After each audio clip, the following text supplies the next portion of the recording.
za mkoa. Mheshimiwa Rais wa Jamhuri ya Muungano wa Tanzania, nimeona nianze na katibu wangu wa Chama cha Mapinduzi ili angalau awe shahidi kwa yale ambayo wewe Mheshimiwa Rais unayatekeleza kama sehemu ya utekelezaji wa ilani waliokukabidhi katika uchaguzi mkuu uliopita mwaka jana. Mheshimiwa Rais, unapotekeleza miradi kama hii, ni rahisi sana kwa mwananchi wa kawaida anaweza akahisi mradi huu sio wa watu. Nikisema mradi huu sio wa watu, ile concept kwa Kiingereza inayoitwa development of the people, for the people, by the people, mtu wa kawaida akiangalia anaweza kadhani mradi huu haumhusu yeye. Lakini Mheshimiwa Rais, wewe umekuwa kama nabii kwa yale ambayo leo yanaendelea huko duniani. Now you can imagine kwamba taifa liwe halina kabisa maghala yanayomilikiwa na serikali.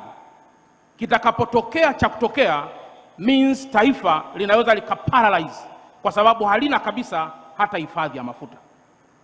Kwa Mheshimiwa Rais, kwa dhati naomba wananchi tumpigie makofi kwa ndoto hizi ambazo leo zinatimizwa hapa kwetu Dar es Salaam. Mheshimiwa Rais, leo Dar es Salaam tuna maghala 22 tu yanayomilikiwa na watu binafsi na ambayo yanatunza mafuta yenye ujazo wa cubic mita milioni 1,346,627. Ujazo wa lita hizi maana yake Mheshimiwa Rais unaongeza kwenda mpaka kwenye ujazo wa lita karibu milioni 1,600,000. Kwa sababu sisi Dar es Salaam tuna maghala 22, wenzetu Mtwara wanayo karibu 3, wenzetu Tanga wanalo 1, jumla ya tunayo karibu 26 kwa maana ya Tanzania. Lakini hapa Dar es Salaam tumekuwa pia na wadau wakubwa, na kwa mantikio, kwa dhati na kwa uwakilishi wa wananchi wenzangu wa mkoa huu, tunasema asante sana kwa mradi huu ambao utakwenda kuwa mkombozi. Naomba tuongeze tena makofi mengi sana. Lakini Mheshimiwa Rais, kama haitoshi, katibu wangu wa Chama cha Mapinduzi ameeleza kwa ufupi sana. Hapa mwaka jana ulipokuja kwenye ziara ya kuzindua kiwanda kinachoasembo magari aina ya Howo, ulikuja pia ukakagua barabara ambayo inatoka Kibada Mwasonga Kimbiji yenye urefu wa kilomita 41. Mheshimiwa Rais, nayo furaha kuambia kwamba barabara hiyo sasa iko zaidi ya 50% na endelea kukamilika kwa kiwango cha lami. Mheshimiwa Rais, utengenezaji wa barabara sio jambo la kawaida. Zaidi ya bilioni 83 zimewekwa hapo ili kusaidia wananchi wa Kigamboni. Naomba pia wananchi tupige tena makofi mengi kwa sababu ya uunganishaji wa miundombinu hiyo. Mheshimiwa Rais, kwa miaka mingi ya nyuma tulikuwa tunatia aibu sana Kigamboni. Kuna daraja na mto hapa unaitwa Mto Nguva. Daraja la Mto Nguva, Mheshimiwa Rais, miaka yote ilikuwa barabara maji yanapita juu ya daraja.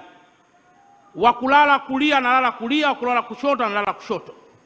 Wakati fulani hata watu walikuwa wakichelewa majumbani kwao wanajitetea kwamba maji yamepita juu ya daraja, ili hali sio kweli. Mheshimiwa Rais, kwa heshima hii naomba tena nimpongeze sana Mheshimiwa Waziri wetu wa Ujenzi kwa kusimamia kindakindaki ujenzi wa daraja ambalo leo tumeweka bilioni 9 na milioni 200. Wewe Mheshimiwa Rais umeziidhinisha fedha hizo. Daraja linajengwa kutoka chini kwenda juu ni mita 8, na kwa mantikio maji hatavuka tena juu hata kama kulikuwa kuna mabadiliko ya tabia nchi kwa namna gani. Naomba tuongeze tena makofi mengi sana kwa Mheshimiwa Rais.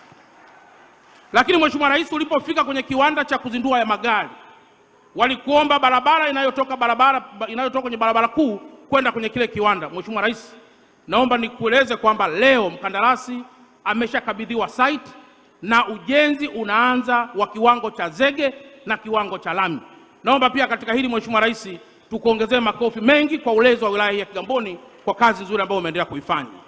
Sasa Mheshimiwa Rais, mimi niishie tu kwa kusema mwananchi wa kawaida anapoyaona matenki, siasa za huku nje, kwa mtu asiye na elimu nzuri anasema haya sio maendeleo yetu.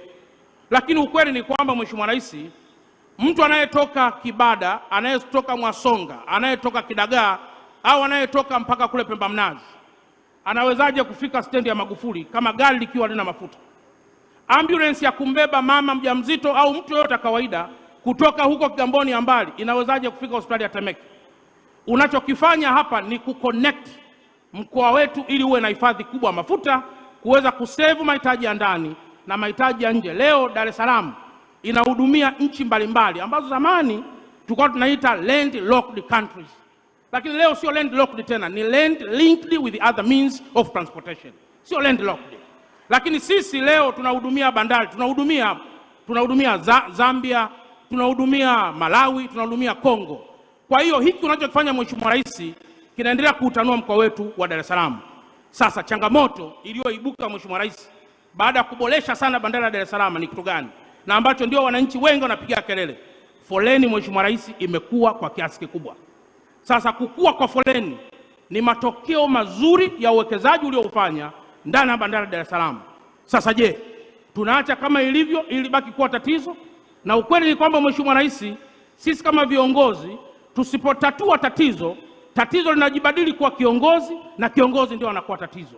Mheshimiwa Rais, tumekaa na wenzetu wa bandari, tumekwisha propose njia nzuri za kuhakikisha kwamba tuna unlock tatizo la foleni katika mkoa wetu, na very soon Mheshimiwa Rais, hilo halitakuwa tatizo kwa namna tulivyojipanga. Jamhuri ya Muungano wa Tanzania, nyosha mikono kwa Rais Samia namna hii, nyosha mkono. Nyosha mkono. Rais Samia oye! Asanteni sana. Mama Samia nawe. Makofi mengi kwa mkuu wa mkoa wa Dar es Salaam. Dar es Salaam oye!